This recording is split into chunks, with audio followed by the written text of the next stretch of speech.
O acto de balance dos 3 anos do goberno do PSOE e do BNG ao fronte da Deputación, que organizou esta mañá o Partido Popular, tivo que ser trasladado á sede do PP provincial por mor da choiva.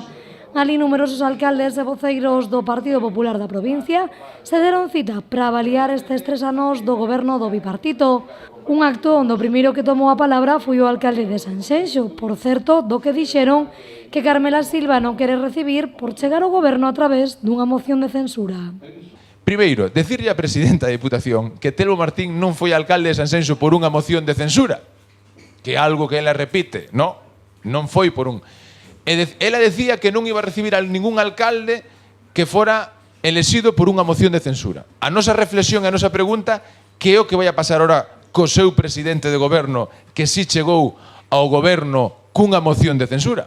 Telmo Martín non chegou, sino que chegou sendo o representante local de Sanxenxo con máis votos.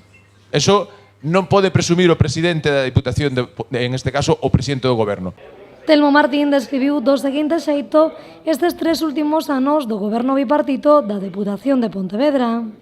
Bueno, efectivamente, eu como alcalde de Sanxenxo resumiría en 3 palabras a experiencia de Sanxenxo coa Diputación Provincial, que son simplemente ineficacia, sectarismo e postureo. Esas son as 3 palabras coas que eu definiría a presidenta da Diputación de Pontevedra, non?